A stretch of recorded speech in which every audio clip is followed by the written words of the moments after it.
Lisa thought she had everything figured out. After 12 years of marriage, she believed her life with Robert was solid as a rock. She worked part-time at a dental clinic, helping patients with their cleanings and making sure their smiles stayed bright. It wasn't glamorous work, but she loved helping people feel better about themselves. The best part was that her schedule gave her plenty of time to be there for her 11-year-old son, Jake. Robert worked as a sales manager at a big electronics company. He was good at his job and brought home decent money. Lisa trusted him completely, with their finances. "You're better with people, honey," he'd always say. "Let me handle the boring money stuff." It seemed like a perfect arrangement. She took care of their home and Jake, while Robert managed their financial future. Their house was nothing fancy, but it was theirs. A 3-bedroom place in a quiet neighborhood with good schools. Jake could ride his bike to his friends' houses, and Lisa could walk to the little coffee shop where she sometimes met other moms. Life felt comfortable and predictable in the best possible way. But then things started changing so slowly that Lisa almost didn't notice at first. Robert began staying late at work more often. Big client presentation, he'd text her. Or working. On a huge deal that could change everything for us. Lisa would keep his dinner warm and wait up for him, sometimes falling asleep on the couch. When he did come home, he seemed different, distracted. He'd shower immediately, claiming he felt gross after long days at the office. He started buying new clothes, saying his old ones looked unprofessional. The cologne was new too, something expensive that made Lisa's eyes water when she hugged him. His phone became his constant companion. Even during dinner, it would buzz and he'd grab it instantly. "Sorry, work emergency," he'd mumble, stepping into another room to take calls that seemed to happen every evening. Lisa tried not to feel hurt, but she missed their old conversations about everything and nothing. Jake noticed too. "Why doesn't Dad help me with my math homework anymore?" he asked one night. Lisa made excuses, saying his father was working extra hard to provide for their family. But even as she said it, something in her stomach twisted with doubt. The expensive cologne should have been her first real clue. Robert had always been practical about money, buying store-brand everything and lecturing about the importance of saving. But suddenly he was spending money on luxury items and claiming they were necessary for his professional image. Then came the night Lisa found the receipt. She was doing laundry and checking pockets before throwing clothes in the washer, something she'd done thousands of times before. But this time, she found a receipt from an expensive restaurant downtown. The date was from the previous Tuesday, when Robert had told her he was working late and would grab something quick from the office cafeteria. 2 meals. 2 glasses of wine. The total was more than Lisa spent on groceries for a week. Her hands shook as she stared at the small piece of paper. There had to be an explanation. Maybe he'd taken an important client out for dinner and forgot to mention. Maybe the company would reimburse him. She wanted to believe anything except what her heart was telling her. But the evidence kept piling up. The lipstick stain on his collar that definitely wasn't her shade. She only wore clear lip gloss.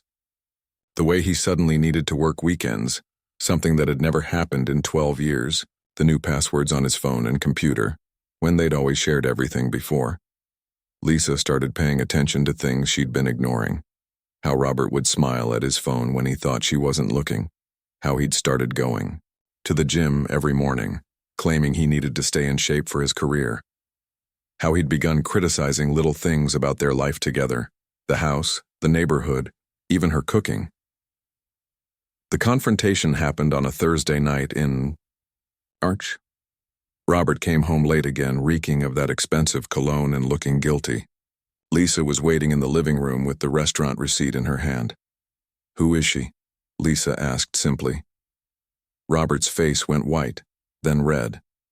For a moment, she thought he might try to lie, make up some story about a client dinner he'd forgotten to mention.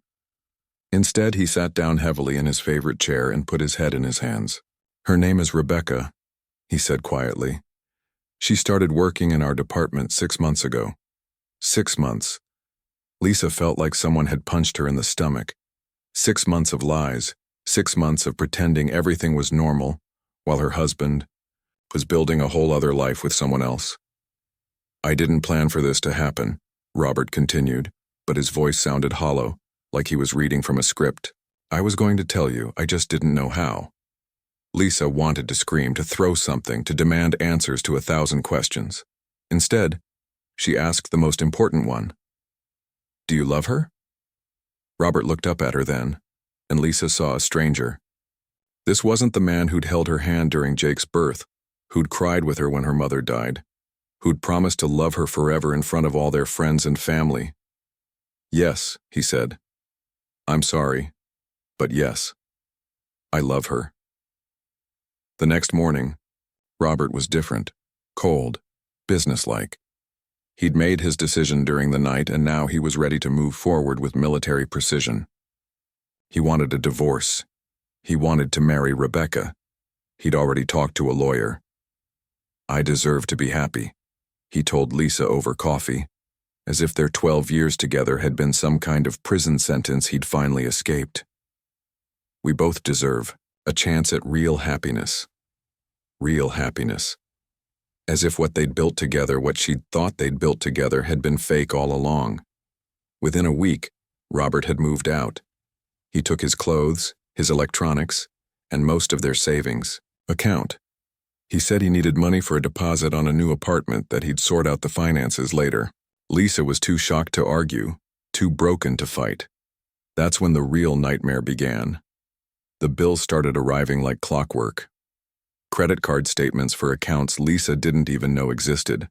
Medical bills from Jake's asthma treatments that Lisa thought their insurance had covered. A notice from the mortgage company saying they were 3 months behind on payments.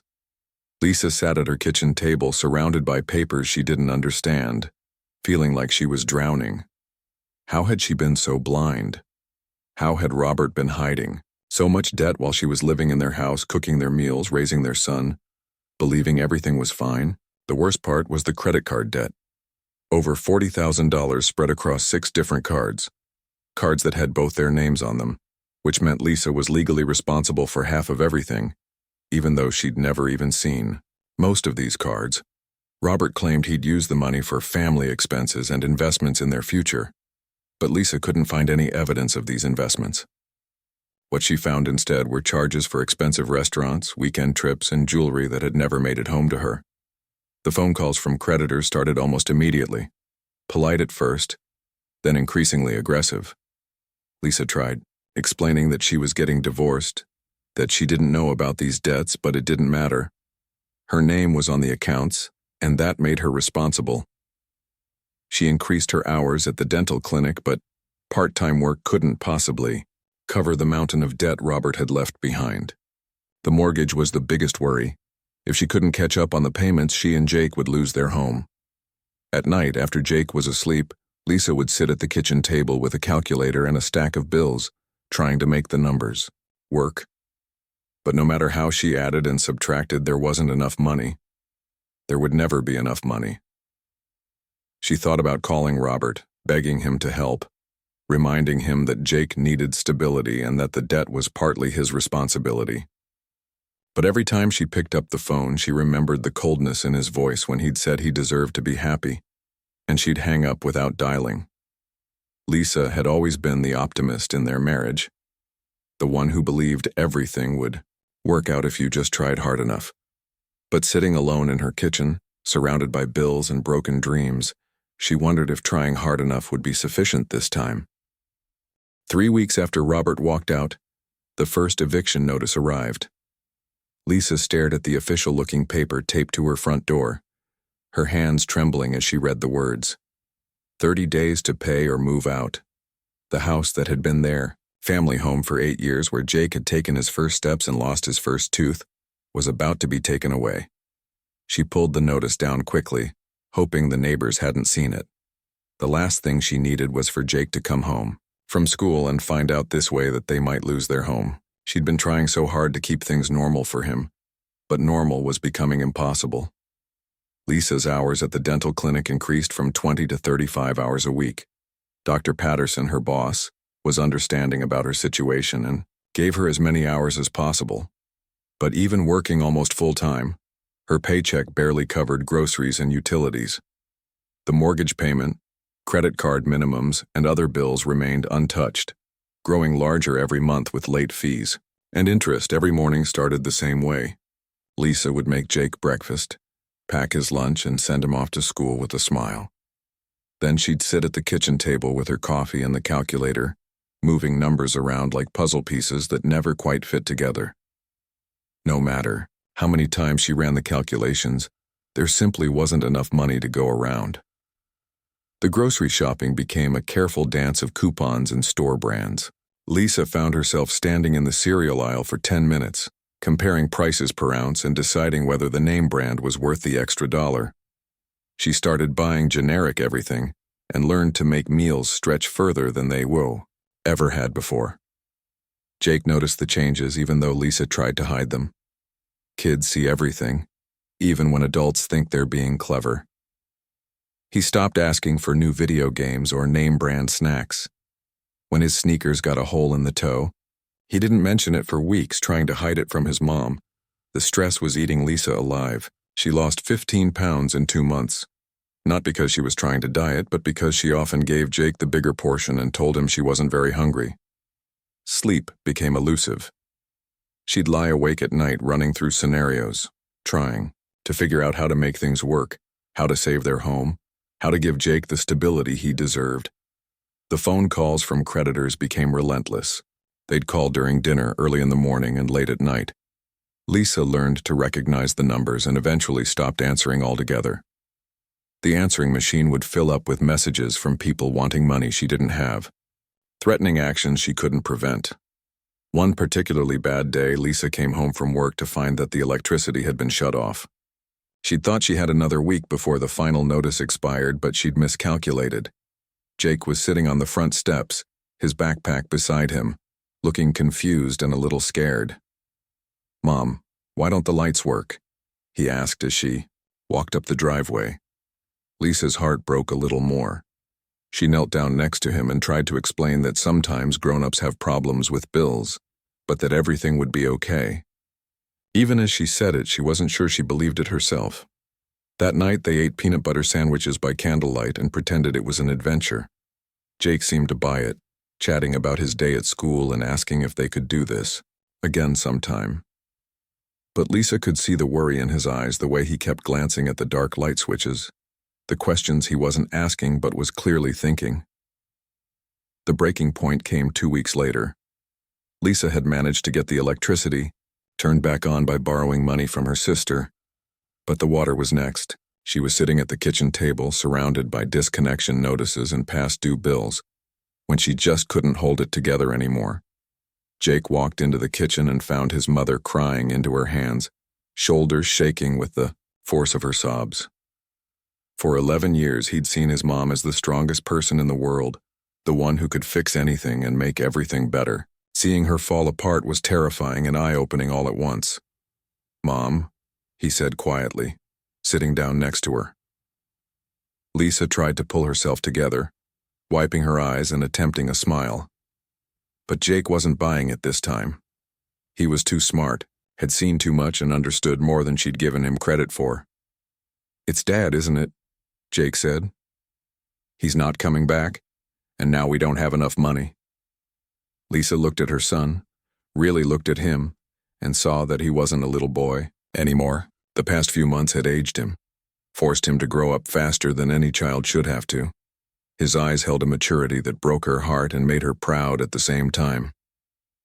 "I don't know how to fix this, baby," she whispered, the words tumbling out before she could stop them. "I've tried everything, but there's just too much debt, too many bills. Your dad left us with so much money owed, and I can't keep up." Jake was quiet for a long moment, processing what his mother had told him. Then he asked a question that surprised her. "Where is Dad living now?" "He has an apartment downtown with Rebecca," Lisa answered, wondering where this was going. "Is it nice?" Jake asked. "I think so." "Why?" Jake's jaw tightened in a way that reminded Lisa uncomfortably of Robert. "So he has money for a nice apartment and a new girlfriend, but he can't help us pay for our house?" Lisa didn't know how to answer that. She'd been asking herself the same question for weeks, and it made her angry every time she thought about it. Robert was living comfortably while his son's home was being threatened with foreclosure. "Mom," Jake said, his voice taking on a tone she'd never heard before. "I've been thinking about this a lot. Dad always used to tell me that smart people don't just work hard, they work smart. He said you have to think about problems from different angles and use all the information you have." "That's true," Lisa agreed, not sure where her son was heading with this. "Well, I've been watching and listening, and I know things about Dad that he probably doesn't think I know. Things that might help us." Lisa felt a chill run down her spine. "What kind of things, honey?" Jake looked older than his 11 years as he spoke. "Dad always taught me to pay attention to details, to remember important information. He said it was the key to success in business. Well, I've been paying attention, and I remember a lot of things he probably wishes I'd forget." Over the next hour, Jake told his mother things that shocked her. He'd overheard phone conversations where Robert talked about hiding money from the divorce lawyer. He'd seen bank statements in his father's home office that showed accounts Lisa didn't know existed. He remembered his father bragging to friends about investments and bonuses that had never been mentioned during the divorce proceedings. "Dad taught me that knowledge is power," Jake said, echoing something Robert had told him many times. "He also taught me that when someone breaks the rules, there are consequences. Maybe it's time for Dad to learn about consequences." Lisa stared at her son in amazement. Somewhere in the past few months, while she'd been drowning in bills and despair, Jake had been quietly observing and analyzing their situation. He'd been using the lessons his father had taught him about business and strategy, but applying them to hold his father accountable for abandoning his responsibilities. "What are you suggesting we do?" Lisa asked, though part of her was afraid of the answer. Jake smiled for the first time in weeks, and it wasn't the innocent smile of childhood. It was the determined smile of someone who'd figured out how to fight back. "We're going to make Dad wish he'd never tried to cheat us," Jake said simply. "He thinks he can just walk away and leave us with nothing while he starts over with Rebecca, but he's wrong. He taught me too well for that." Lisa felt something shift inside her chest. For the first time since Robert had walked out, she felt something other than despair. She felt hope, mixed with a fierce pride in her remarkable son, who was ready to fight for their family when his father wouldn't. The next morning, Jake woke up with a plan. While Lisa got ready for work, he sat at the kitchen table with a notebook and started writing down everything he remembered about his father's behavior over the past year. Every strange phone call, every mysterious bank statement he'd glimpsed, every conversation he'd overheard when adults thought he wasn't paying attention. At school, Jake found it hard to concentrate on his regular classes. His mind kept racing with ideas about how to help his mom. During lunch, instead of playing with his friends, he went to the library and asked Mrs. Chen, the librarian, if he could use one of the computers for a school project. "What kind of project are you working on, Jake?" she asked, logging him into the system.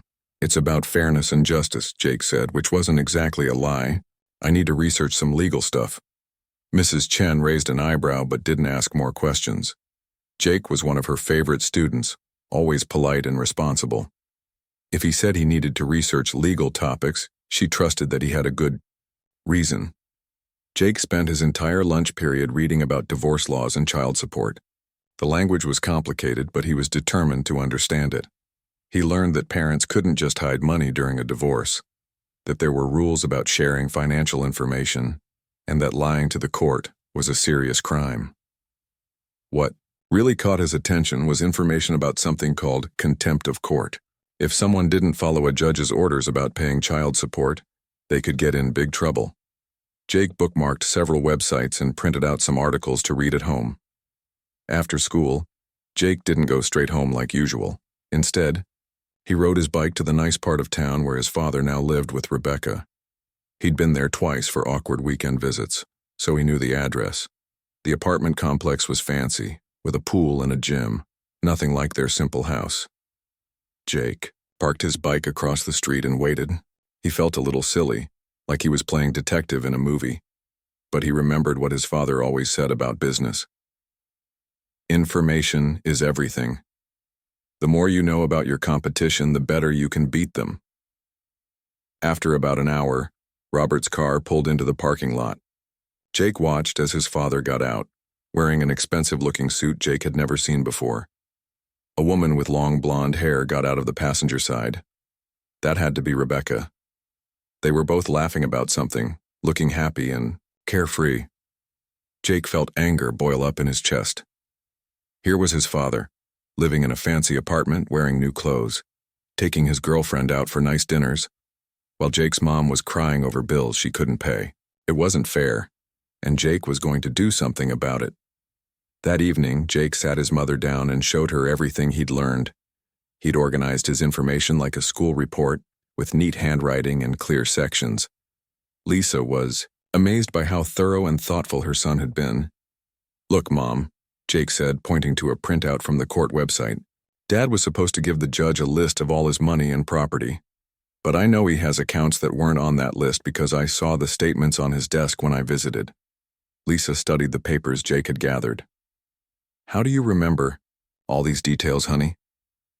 "Dad always told me that successful people pay attention to everything," Jake explained. "He said you never know when a small detail might be important later. I guess he didn't think I'd use that advice against him." Jake pulled out his notebook and showed his mother pages of observations. Dates when Robert had received bonuses at work, but claimed to be broke. Bank statements Jake had glimpsed that showed much more money than Robert had reported to the divorce court. Even social media posts where Robert had bragged about expensive purchases while telling Lisa he couldn't afford to help with Jake's school supplies. "We need to talk to a lawyer," Jake said with the confidence of someone much older. "Dad broke the rules and there have to be consequences." Lisa felt overwhelmed. "Honey, lawyers cost money we don't have."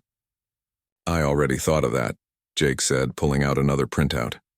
"I found information about lawyers who work for free if you can't afford to pay them. And some lawyers will only get paid if they win your case. It's called contingency, I think." Lisa stared at her 11-year-old son in amazement. While she'd been falling apart, he'd been thinking and planning like a grown-up. "Jake, where did all this come from? You're just a kid." Jake's expression grew serious.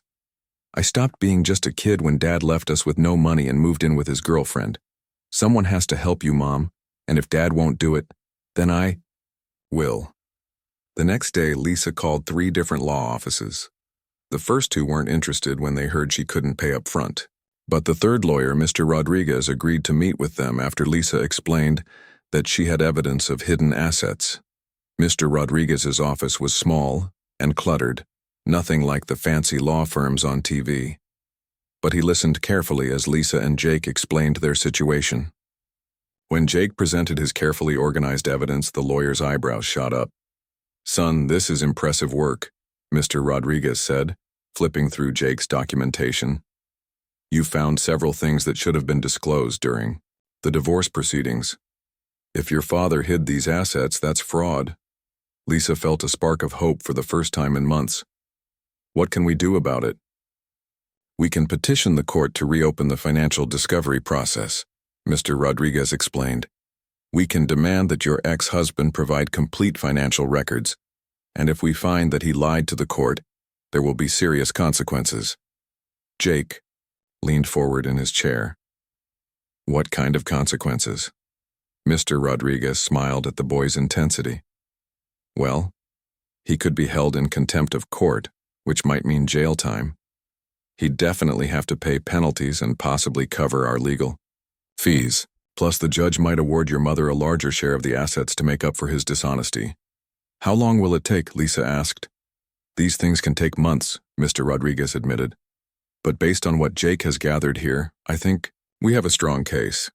I'm willing to take this on contingency, which means I only get paid if we win." Jake had one more question. "Can we make Dad pay the child support he owes?" "Absolutely," the lawyer said. "Child support is taken very seriously by the courts. If he's been avoiding his obligations while living comfortably, that's going to look very bad to a judge." Over the next few weeks, Jake continued his detective work. He used his weekend visits with Robert to gather more information, always being careful not to seem suspicious. He'd ask innocent questions about Robert's work, listen to phone conversations, and remember details about their lifestyle that seemed inconsistent with Robert's claims of financial hardship. During one visit, Jake overheard Robert on the phone with someone complaining about the divorce. "Don't worry," Robert said. "My lawyer says she'll never find those investment accounts. They're not in my name directly, so they won't show up in any normal search." Jake's heart pounded, but he kept playing his video game, pretending he wasn't listening. This was exactly the kind of information Mr. Rodriguez needed. The best part of Jake's plan wasn't just the legal strategy, though. He understood something about his father that the adults had missed. Robert cared deeply about his reputation and his image. He wanted people to think he was successful and respectable. Jake realized that exposing Robert's lies wouldn't just hurt him financially. It would damage the thing Robert cared about most: how other people saw him. "Mom," Jake said one evening as they worked on homework together, "Dad taught me that the best strategies attack on multiple fronts. We're not just going to beat him in court. We're going to make sure everyone knows what kind of person he really is." Lisa looked at her son with a mixture of pride and concern. "What do you mean?" Jake smiled, that determined smile that was becoming more familiar. "Dad always said that actions have consequences. He's about to learn that lesson the hard way." The annual father-son science fair was coming up at Jake's school, and for the first time in his life he was excited about it for all the wrong reasons. Every year since kindergarten, Robert had helped Jake build elaborate projects that always won prizes. This year would be different. This year, Jake was going to win something much more important than a blue ribbon. Robert had promised to help with this year's project during their last awkward weekend visit. "We'll build something amazing, buddy," he'd said, ruffling Jake's hair like everything was normal. "Maybe a volcano or one of those electric circuits, what do you think?" But as the weeks passed, Robert's promises became excuses. He was too busy with work. Rebecca had plans for them that weekend. The science fair wasn't until next month, so they had plenty of time. Jake watched his father make excuse after excuse, and each one fueled his determination. 2 weeks before the science fair, Robert called to cancel their weekend visit. "Something big came up at work, sport," he said over the phone. "But we'll definitely work on your project next weekend, okay?" "Sure, Dad," Jake said calmly. "Don't worry about it." But Jake wasn't worried. He'd been planning this for weeks, and Robert's absence would make everything perfect. That weekend, Jake worked on his science project alone in the garage. Lisa offered to help, but Jake insisted he had everything under control. "It's supposed to be a father-son project," he explained. "But since Dad's not here, I guess it's just a son project now." Jake's project was titled "The Physics of Broken Promises, a Study in Reliability and Consequences." On the surface, it looked like a typical science fair project about physics and mathematics. Jake had created charts showing the relationship between promises made and promises kept. He'd calculated percentages and made graphs that looked very scientific and professional, but anyone who looked closely could see that this wasn't just about physics. Jake had documented every promise his father had made and broken over the past year. The science fair project, the weekend visits, the child support payments, even small promises like phone calls and birthday gifts. The most powerful part of the display was a timeline. On one side, Jake had listed all of his father's broken promises, in red ink. On the other side, he'd shown the consequences of each broken promise, not just for Jake, but for his mother too. Missed mortgage payments, canceled plans, a son waiting by the window for a father who never showed up. The night before the science fair, Jake practiced his presentation in front of the mirror. He wasn't angry or bitter in his speech. Instead, he was calm and scientific, presenting his findings like a real researcher. That made it even more powerful. "The hypothesis," Jake practiced saying, "was that reliability in personal relationships follows the same principles as reliability in scientific experiments. If someone consistently fails to keep their promises, we can predict with mathematical certainty that they will continue to fail." The science fair was held on a Saturday morning in the school gymnasium. Parents and children filled the space, looking at projects about solar systems and plant growth. Jake's display was in the back corner, but it didn't take long for people to notice it. Mrs. Patterson, Jake's teacher, was the first to stop and read the project carefully. Her expression changed as she realized what she was looking at. This wasn't just a science project. It was a heartbreaking testimony from a child whose father had abandoned him. "Jake," she said quietly, "this is very impressive work. Very thorough. Did your father help you with this?" "No, ma'am," Jake replied with perfect politeness. He promised to help, but that promise had a 0% reliability rating based on his recent performance data.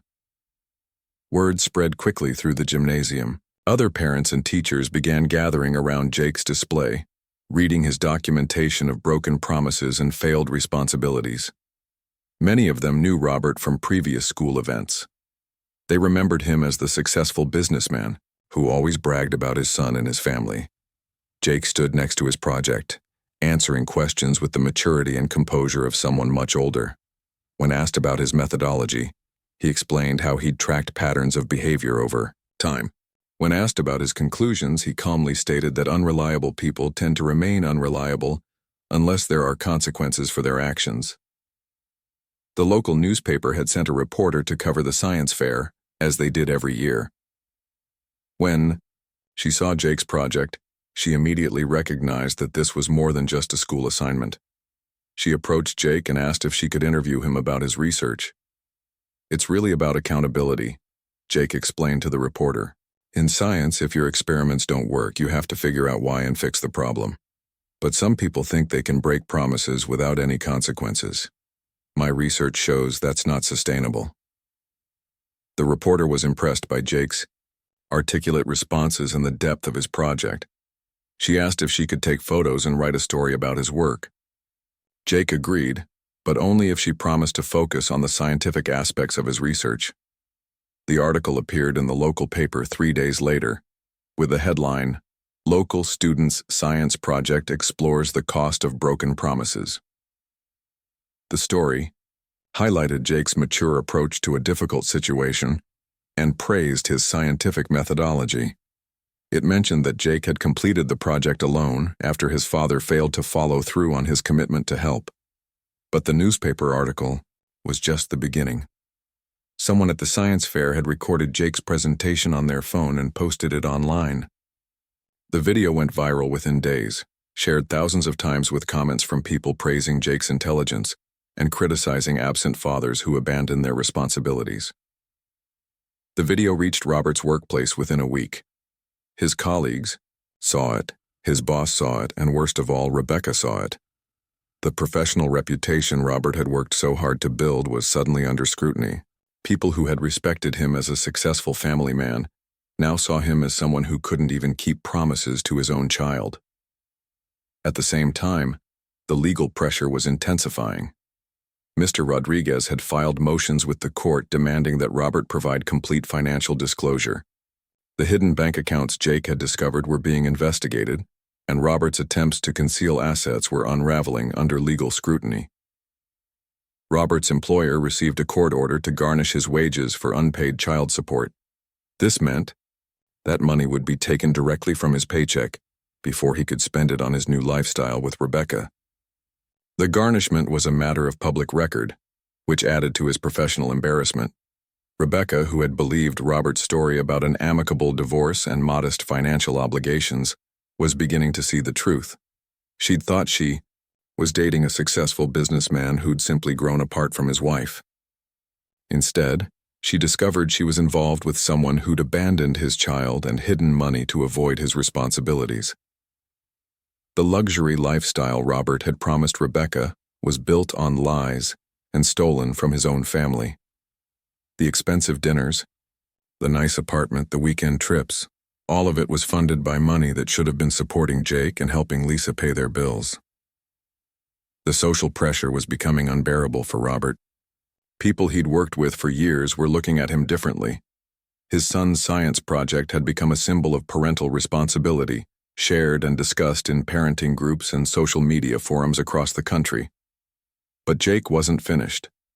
The science fair had been just the opening move in a larger strategy. He'd learned from his father that the most effective attacks target multiple weaknesses at once. Robert's reputation was damaged, his hidden assets were being exposed, and his financial obligations were being enforced by the court. The next phase of Jake's plan would target the thing Robert valued most: his relationship with Rebecca, and his dreams of starting over with a clean slate. Jake had been patient and strategic, but now it was time to show his father that actions really do have consequences. The court hearing was scheduled for a Tuesday morning in October, exactly 8 months after Robert had walked out on his family. Lisa sat in the courtroom wearing her best dress, the same one she'd worn to job interviews and parent-teacher conferences. Next to her, Jake wore a button-down shirt and tie, looking more serious than any 11-year-old should have to look. Across the aisle, Robert sat with his expensive lawyer, wearing a suit that probably cost more than Lisa made in a month. He kept glancing at Jake, and Lisa could see confusion and hurt in his eyes. Robert had expected anger from his son, maybe tears or accusations. He hadn't expected the calm, strategic approach that had dismantled his carefully constructed lies. Mr. Rodriguez presented their case with military precision.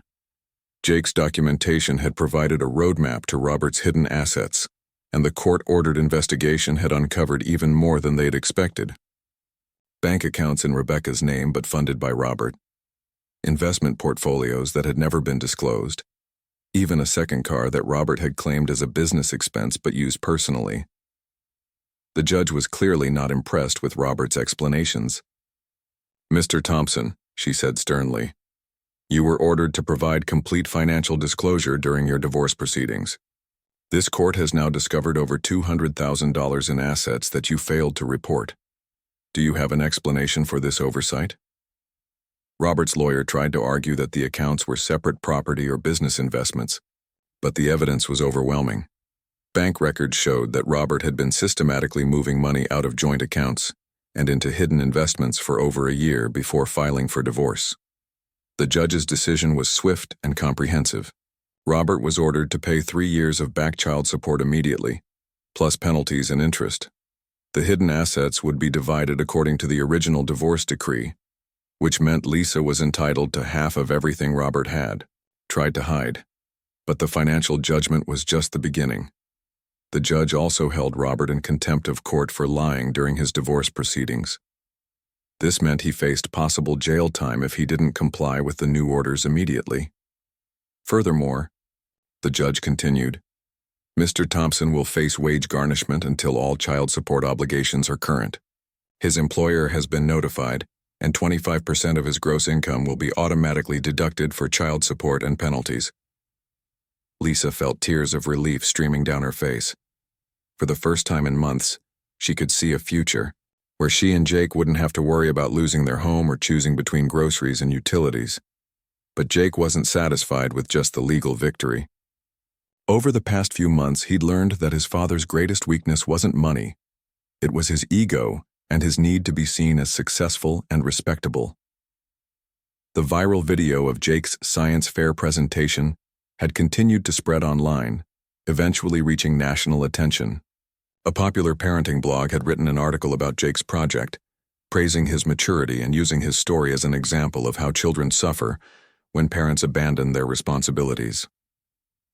Local news stations picked up the story, and soon, Jake was being interviewed about his unique approach to dealing with family challenges. He never spoke negatively about his father in these interviews. Instead, he talked about the importance of keeping promises and being accountable for your actions. "My dad taught me that successful people take responsibility for their mistakes," Jake said during one television interview. "I guess he forgot to follow his own advice." The media attention put intense pressure on Robert's professional life. His boss called him into the office after the third news story mentioned the company name in connection with the deadbeat dad scandal. Robert's sales numbers had been declining as clients became uncomfortable working with someone who'd abandoned his own family. Rebecca finally confronted Robert about the lies he'd been telling her. She'd believed his story about an amicable divorce and modest financial obligations. Learning that he'd been hiding money while his own son's home was threatened with foreclosure made her question everything about their relationship. The breaking point came when Rebecca discovered that the expensive jewelry Robert had given her was purchased with money that should have gone to child support. She couldn't wear gifts that had been stolen from a child's future. "You told me your ex-wife was unreasonable and greedy," Rebecca said during their final argument. "But you're the one who's been greedy. You're the one who abandoned your responsibilities. I can't be with someone who treats his own child this way." Rebecca moved out of their apartment the same week the court judgment was finalized. Robert found himself alone, facing financial obligations he'd tried to escape, and professionally damaged by the public exposure of his character. Meanwhile, Lisa and Jake were rebuilding their lives with a foundation stronger than they'd ever had before. The court settlement provided enough money to catch up on the mortgage and pay off most of the credit card debt Robert had hidden from her. Lisa used part of the settlement money to go back to school and complete her dental hygiene certification. She'd always been good with people, and now she had the opportunity to build a career that could provide real financial security for her and Jake. Dr. Patterson was so impressed with Lisa's work ethic and dedication that he offered her a partnership in opening a second clinic in a nearby town. "You've shown incredible strength through all of this," he told her. "I'd be honored to have you as a business partner." Jake threw himself into his studies with renewed focus and energy. The strategic thinking he'd developed during their crisis served him well in school. His grades improved dramatically, and his teachers noticed a new maturity and confidence in his approach to problems. He joined the debate team and the math club, channeling his analytical skills into positive activities. The other students looked up to him, not because of the viral video or media attention, but because of his intelligence and character. The science fair project that had started everything was displayed in the school's trophy case, not as a winner of any contest, but as an example of how students could use their education to solve real-world problems. 3 years later, Robert tried to reconcile with his family. He'd lost his job due to the ongoing professional embarrassment and had struggled to find comparable employment. Rebecca was long gone, and he'd burned bridges with most of his former friends and colleagues. He showed up at Lisa's house on a Saturday afternoon, looking older and more tired than she remembered. He asked if he could talk to Jake to try to explain his actions and maybe rebuild their relationship. Jake, now 14 and even more mature than his years, listened to his father's apologies with the same calm attention he'd shown in the courtroom years earlier. When Robert finished speaking, Jake's response was measured and thoughtful. "Dad, you taught me that actions have consequences," Jake said. "You also taught me that successful people learn from their mistakes and take responsibility for their choices. These are your consequences. But if you really want to earn back our respect, you'll need to start keeping your promises, especially to family." Robert asked what he could do to make things right. Jake's answer was simple. "Prove that you've changed, not with words, but with actions. Show us over time that you're someone we can trust again."